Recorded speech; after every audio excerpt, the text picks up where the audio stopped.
অষ্টম অধ্যায় অক্ষর ব্রহ্মযোগ পরম তত্ত্ব লাভ। এই অধ্যায়ে বর্ণিত হয়েছে আজীবন পরমেশ্বর ভগবান শ্রীকৃষ্ণের চিন্তার মাধ্যমে এবং বিশেষ করে মৃত্যুকালে তাকে স্মরণ করে মানুষ জড়জগতের ঊর্ধ্বে ভগবানের পরম ধাম লাভ করতে পারে। अर्जुन उवाच किम तद्ब्रह्म किमध्यात्मम् किम कर्म पुरुषोत्तम अधिभूतं च किम प्रोक्तम अधिदैवम किमुच्यते। অর্জুন জিজ্ঞাসা করলেন, হে পুরুষোত্তম, ব্রহ্ম কি, অধ্যাত্ম কি, কর্ম কি, অধিভূত ও অধিদৈবই বা কাকে বলে? অনুগ্রহপূর্বক আমাকে স্পষ্ট করে বলো। अधियज्ञः कथं कोत्र देहेऽस्मिन् मधुसूदन प्रयाणकाले च कथं ज्ञेयोऽसि नियतात्मभिः। হে মধুসূদন, এই দেহে অধিযোগ্য কে এবং এই দেহের মধ্যে তিনি কিরূপে অবস্থিত? মৃত্যুকালে জিতেন্দ্রিয় ব্যক্তিরা কিভাবে তোমাকে জানতে পারেন? श्री भगवानुवाच अक्षरं ब्रह्म परमं स्वभावोऽध्यात्ममुच्यते भूतभावोद्भवकरो विसर्गः कर्म संहितः। পরমেশ্বর ভগবান বললেন, নিত্য বিনাশ রহিত জীবকে বলা হয় ব্রহ্ম এবং তার নিত্য স্বভাবকে অধ্যাত্ম বলে। ভূতগণের উৎপত্তি ও বৃদ্ধিকর সংসারী কর্ম। अधिभूतं क्षरो भावः पुरुषश्चाधिदैवतम् अधियज्ञोऽहमेवात्र देहे देहभृतां वर।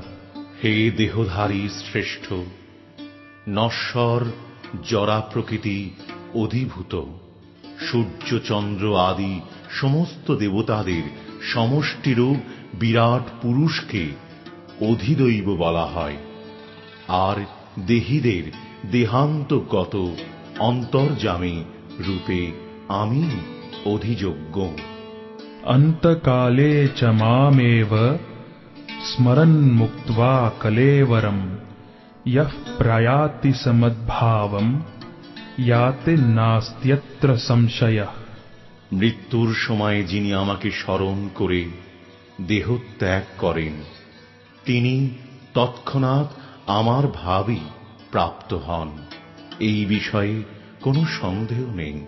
यं यं वापि स्मरन् भावम् त्यजत्यन्ते कलेवरम् तं तमेवैति कौन्तेय सदा तद्भाव भावितः। অন্তিমকালে যিনি যে ভাব স্মরণ করে দেহ ত্যাগ করেন, তিনি সেইভাবে ভাবিত তত্ত্বকেই লাভ করেন। तस्मात् सर्वेषु कालेषु मामनुस्मरयुध्य च मय्यार्पितमनो बुद्धिर्मामेवैष्यस्य संशय। অতএব হে অর্জুন, সর্বদা আমাকে স্মরণ করে তোমার স্বভাববিহিত যুদ্ধ করো, তাহলে আমাতে তোমার মন ও বুদ্ধি অর্পিত হবে এবং নিঃসন্দেহে তুমি আমাকে লাভ করবে। अभ्यासयोगयुक्तेन चेतसा नान्यगामिना परमं पुरुषं दिव्यं याति पार्थानुचिन्तयन्। হে পার্থ, অভ্যাস যোগে যুক্ত হয়ে অনন্যগামী চিত্তে যিনি অনুক্ষণ পরম পুরুষের চিন্তা করেন, তিনি অবশ্যই তাঁকেই প্রাপ্ত হবেন। कविं पुराणम् अनुशासितारम् अणोरनीयांसम् अनुस्मरेद्यः सर्वस्य धातारमचिन्त्य रूपम् आदित्यवर्णम् तमसः परस्तात्। সর্বজ্ঞ, সনাতন, নিয়ন্তা, সূক্ষ্ম থেকে সূক্ষ্মতর, সকলের বিধাতা, জড়বুদ্ধির অতীত, অচিন্ত ও পুরুষ রূপে পরমেশ্বর ভগবানের ধ্যান করা উচিত। তিনি সূর্যের মতো জ্যোতির্ময় এবং এই জড়া প্রকৃতির অতীত। প্রয়াণ কালে মনসাচলেন ভক্ত্যা যুক্তো যোগ বলেন চৈব ভ্রুভোর্মধ্যে প্রাণমাবেশ্য সম্যক সতম পরম পুরুষম উপৈতি দিব্যম। যিনি মৃত্যুর সময় অচঞ্চল চিত্তে ভক্তি সহকারে পূর্ণ যোগশক্তির বলে ভ্রুযুগলের মধ্যে প্রাণবায়ুকে স্থাপন করে পরমেশ্বর ভগবানকে স্মরণ করেন, তিনি অবশ্যই সেই দিব্য পরম পুরুষকে প্রাপ্ত হন। यदक्षरं वेदविदो वदन्ति विशन्ति यद्यतयो वीतरागाः यदिच्छन्तो ब्रह्मचर्यं चरन्ति तत्ते पदं संग्रहेण प्रवक्ष्ये। বেদবিদ পণ্ডিতেরা যাকে অক্ষর বলে অভিহিত করেন, বিষয়ে আসক্তিশূন্য সন্ন্যাসীরা যাতে প্রবেশ করেন, ব্রহ্মচারীরা যাকে লাভ করার ইচ্ছায় ব্রহ্মচর্য পালন করেন, তাঁর কথা আমি সংক্ষেপে তোমাকে বলবো। सर्वद्वाराणि संयम्य मनोहृदि निरुध्य च मूर्धन्याधायात्मनः प्राणम् आस्थितो योग धारणाम्। ইন্দ্রিয়ের সব কয়টি দ্বার সংযত করে, মনকে হৃদয়ে নিরোধ করে এবং হৃদয়ের মধ্যে প্রাণ স্থাপন করে যোগে স্থিত হতে হয়। ओम इत्येकाक्षरं ब्रह्म व्याहरन् माम् अनुस्मरन् यः प्रयाति त्यजन् देहम् स याति परमाम् गतिम्। যোগাভ্যাসে প্রবৃত্ত হয়ে পবিত্র অঙ্কার উচ্চারণ করতে করতে যদি কেউ পরমেশ্বর ভগবানকে স্মরণ করে দেহত্যাগ করেন, তিনি অবশ্যই পরমাগতি লাভ করবেন। अनन्य चेताः सततम् यो माम् स्मरति नित्यशः तस्याहम् सुलभः पार्थ नित्ययुक्तस्य योगिनः। হে পার্থ, যিনি একাগ্র চিত্তে কেবল আমাকে নিরন্তর স্মরণ করেন, আমি সেই নিত্যযুক্ত ভক্ত যোগীর কাছে সুলভ হই। मामुपेत्य पुनर्जन्म दुःखालयम् अशाश्वतम् नाप्नुवन्ति महात्मानः संसिद्धिम् परमाम् गताः। মহাত্মা ভক্তিপরায়ণ যোগীগণ আমাকে লাভ করে আর এই দুঃখপূর্ণ নশ্বর সংসারে পুনরায় জন্মগ্রহণ করেন না, কেননা তাঁরা পরম সিদ্ধি প্রাপ্ত হয়েছেন। आ ब्रह्म भुवनाल्लोकाः पुनरावर्तिनोऽर्जुन मामुपेत्य तु कौन्तेय पुनर्जन्म न विद्यते। হে অর্জুন, এই ভুবন থেকে ব্রহ্মলোক পর্যন্ত সমস্ত লোকই পুনরাবর্তনশীল, অর্থাৎ পুনর্জন্ম হয়, কিন্তু হে কৌন্তেয়, আমাকে প্রাপ্ত হলে আর পুনর্জন্ম হয় না। सहस्रयुगपर्यन्तम् अहर्यद्ब्रह्मणो विदुः रात्रिं युगसहस्रान्ताम् तेहो रात्रविदो जनाः। মনুষ্য মানের সহস্র চতুর্যুগে ব্রহ্মার একদিন হয় এবং সহস্র চতুর্যুগে তাঁর এক রাত্রি হয়। এভাবেই যারা জানেন তাঁরা দিবারাত্রির তত্ত্ববেত্তা। अव्यक्ताद्व्यक्तव्यः सर्वाः प्रभवन्त्यः रागमे रात्र्यागमे प्रलीयन्ते तत्रैवाव्यक्तसंज्ञके। ব্রহ্মার দিনের সমাগমে সমস্ত জীব অব্যক্ত থেকে অভিব্যক্ত হয় এবং ব্রহ্মার রাত্রির আগমে তা পুনরায় অবক্তে লয় প্রাপ্ত হয়।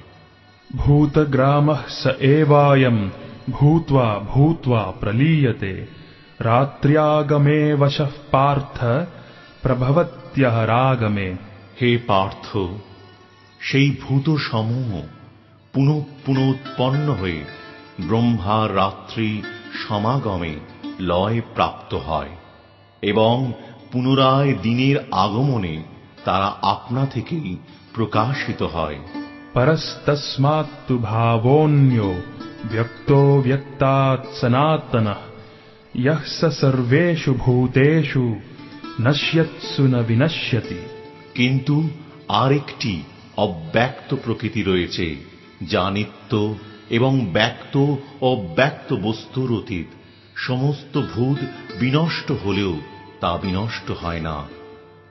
अव्यक्तोऽक्षर इत्युक्तस् तमाहुः परमां गतिं यं प्राप्य न निवर्तन्ते तद्धाम परमं मम।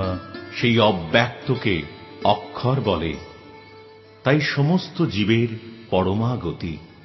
কেউ যখন সেখানে যায় তখন আর তাকে এই জগতে ফিরে আসতে হয় না। সেইটি হচ্ছে আমার পরম ধাম। पुरुषः स परः पार्थ भक्त्या लभ्यस्त्वनन्यया यस्यान्तःस्थानि भूतानि येन सर्वमिदं ततम्। হে পার্থ, সর্বশ্রেষ্ঠ পরমেশ্বর ভগবানকে অনন্যা ভক্তির মাধ্যমে কেবল লাভ করা যায়। তিনি যদিও তাঁর ধামে নিত্য বিরাজমান, তবুও সর্বব্যাপ্ত এবং সবকিছু তার মধ্যেই অবস্থিত। यत्र काले त्वनावृत्तिम् आवृत्तिम् चैव योगिनः प्रयाता यान्ति तं कालं वक्ष्यामि भरतर्षभ। হে ভারত শ্রেষ্ঠ, যে কালে মৃত্যু হলে যোগীরা এই জগতে ফিরে আসেন অথবা ফিরে আসেন না, সেই কালের কথা আমি তোমাকে বলবো। अग्निर्ज्योतिरः शुक्लः षण्मासा उत्तरायणम् तत्र प्रयाता गच्छन्ति ब्रह्म ब्रह्मविदो जनाः।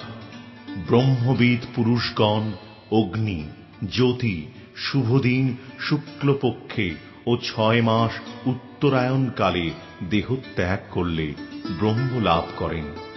धूमो रात्रिस्तथा कृष्णः षण्मासा दक्षिणायनम् तत्र चान्द्रमसं ज्योतिर्योगी प्राप्य निवर्तते। ধূম রাত্রি, কৃষ্ণপক্ষ অথবা দক্ষিণায়নের 6 মাস কালে দেহত্যাগ করে যোগী চন্দ্রলোকে গমনপূর্বক সুখভোগ করার পর পুনরায় মর্ত্যলোকে প্রত্যাবর্তন করেন।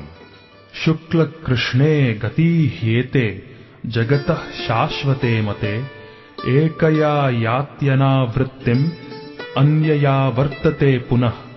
বৈদিক মতে এই জগৎ থেকে দেহত্যাগের 2টি মার্গ রয়েছে, একটি শুক্ল, অপরটি কৃষ্ণ। শুক্ল মার্গে দেহত্যাগ করলে তাকে আর ফিরে আসতে হয় না, কিন্তু কৃষ্ণ মার্গে দেহত্যাগ করলে ফিরে আসতে হয়। नैते श्रुति पार्थ जानन् योगी मुह्यति कश्चन तस्मात् सर्वेषु कालेषु योगयुक्तो भवार्जुन। হে পার্থ, ভক্তেরা এই 2টি মার্গ সম্বন্ধে অবগত হয়ে কখনো মোহগ্রস্ত হন না। অতএব হে অর্জুন, তুমি ভক্তিযোগ অবলম্বন করো। वेदेषु यज्ञेषु तपस्सु चैव दानेषु यत्पुण्यफलम् प्रदिष्टम् अत्येति तत्सर्वमिदं विदित्वा योगी परं स्थानमुपैति चाद्यम्। ভক্তিযোগ অবলম্বন করলে তুমি কোনো ফলেই বঞ্চিত হবে না। বেদ পাঠ, যজ্ঞ অনুষ্ঠান, তপস্যা, দান আদি যত প্রকার জ্ঞান ও কর্ম আছে, সেই সমুদয়ের যে ফল তা তুমি ভক্তিযোগ দ্বারা লাভ করে আদি ও পরম ধাম প্রাপ্ত হও।